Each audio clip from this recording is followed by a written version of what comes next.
What are defense mechanisms? Defense mechanisms are a group of mental processes that enables the mind to reach compromised solutions to conflicts that is unable to resolve. The process is usually unconscious, and the compromise generally involves concealing from oneself internal drives or feelings that threaten to lower self-esteem or provoke anxiety.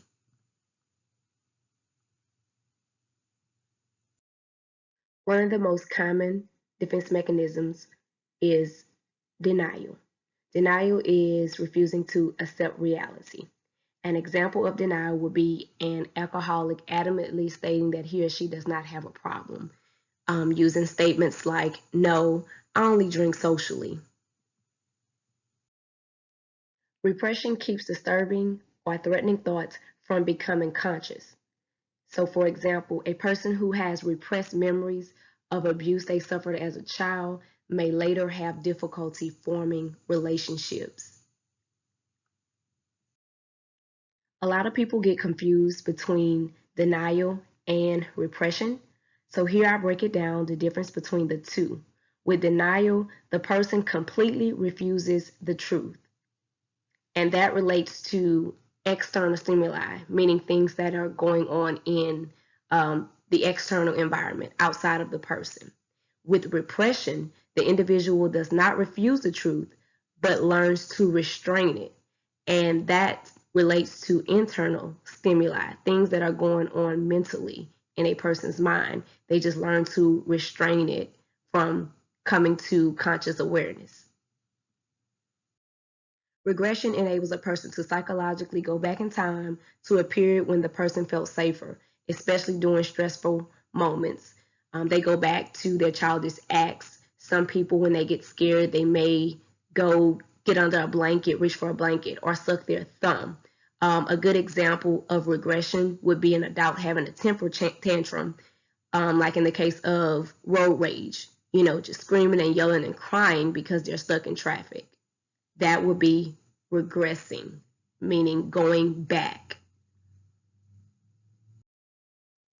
The displacement defense mechanism means that we're taking out our frustrations, feelings, and impulses on people or objects that are less threatening and can serve as a symbolic substitute. So in this example, we have a woman who's frustrated with her supervisor, and she goes home and slaps her daughter around. She takes it out on her daughter. She really wants to take her frustrations out on her supervisor, but knowing the consequences of that she could possibly lose her job, she goes home and takes it out on a less threatening subject otherwise. So that's why she's taking it out on her daughter.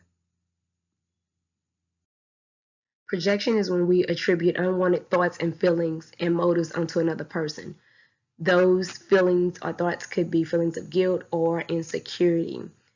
For example, you dislike your spouse's mother, but because your superego tells you that this is unacceptable, you believe that she hates you instead. So when we project, it's kind of like we're giving off the notion, it's not me, it's you.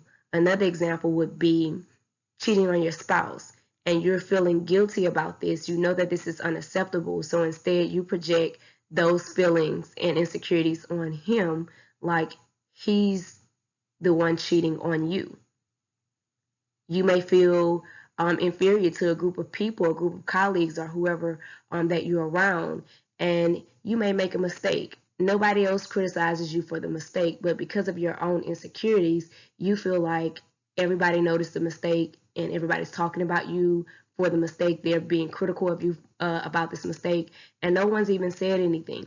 So in this case, you're projecting your insecurities on people, which usually ends up making you look foolish because, of course, nobody said anything for you to feel that way. So these are just basic examples of projecting.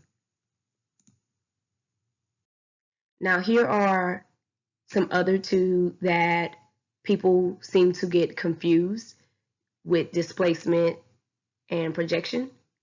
Displacement, the fault lies outside of you, but it's still shifted by you to displace blame. So you're trying to displace the blame, put the blame on someone else, put the blame somewhere else. But with projection, the fault lies with you, but it's shifted by you trying to avoid blame. So when you displace it, you're placing the blame on someone else. But when you project it, you're trying to avoid the blame altogether.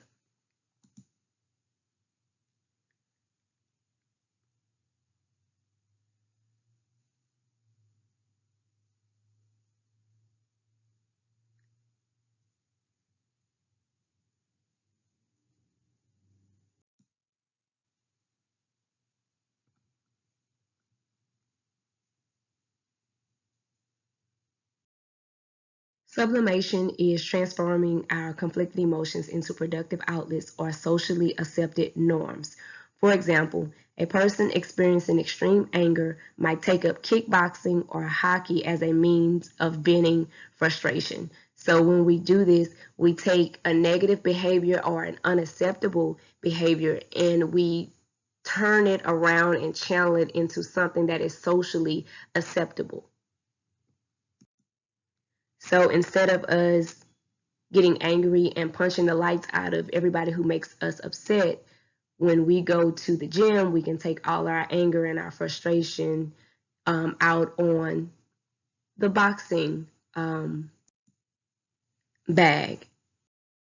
Reaction formation is when we hide our true feelings by behaving in the exact opposite manner.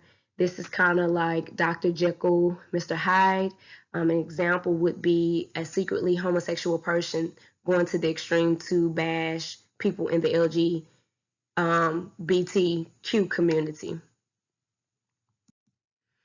Also, another example could be you really liking someone, having a particular lust for someone, and maybe it's someone else's husband that you know is inappropriate. So instead of you acting upon those lusts, whenever he comes around, you act like you hate him, like he can't stand you, like he annoys you, but that's actually the opposite of your true feelings. So that would be reaction formation.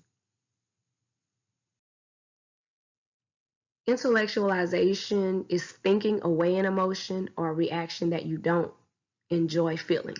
So this is not denying it or acting like it doesn't exist. This is just finding something else to think about to avoid those emotional consequences. So an example would be a person who has just been diagnosed with a terminal illness might focus on learning everything about the disease in order to avoid distress and remain distant from the situation. So actually, instead of just harping on the terminal illness, they'll change their focus to let me learn about it instead of stress about it. So the key word here would be learning and thinking. Rationalization is attempting to explain or justify behaviors or an attitude with logical reasons. So basically, a person who is turned down for a date might rationalize saying that they weren't attracted to the person anyway, or basically you're just trying to make excuses for an unwanted feeling that you're trying to avoid. You're trying to explain or you're trying to justify why something that wasn't pleasant to you happened instead of just taking it for what it is and dealing with it. You rationalize it. So the key word here would be to pretty much make excuses. Now here are also two that people seem to get confused: intellectualization versus rationalization.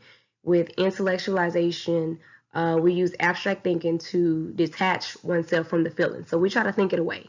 Think it and make like it doesn't exist, make it go away. So we think it away. But with rationalization, we explain it away. So we use excuses and alternative reasons to cover up the facts and the motives. So that's the difference between the two. One, we're trying to detach ourselves from by thinking it away, and the other one we're trying to cover up and make excuses for it. So we're trying to explain it away. There are a few more defense mechanisms like undoing and compensation that are also good for you to look at. I try to include the most common ones here in the PowerPoint presentation. But my best advice for you when trying to learn and retain defense mechanisms is to make it personal to you or to familiar situations. So you can go down the list and match it up with either a person that you know who's always using that type of defense mechanism, or a situation that maybe you've experienced where you can relate to using that particular defense mechanism. Therefore, when you see these scenarios on these practice exams or even on the real ASWB exam, you will be able to recognize the situation and appropriately connect it to the correct defense mechanism. Making it personal makes it so much easier to understand and retain this information. Here are all of our social media handles. I ask that you like us on Facebook, follow us on Instagram, subscribe to our YouTube channel where I am constantly uploading video tutorials of ASWB practice questions and other pertinent information in regards to preparing for the exam. We also have an online study prep course that if you are interested in, you can contact us on one of these social media sites, or you can email us at savvyexamprep@gmail.com. That's savvy with 2 V's, SW examprep@gmail.com. Thank you so much for watching, and I hope this video was very informative and helpful for you.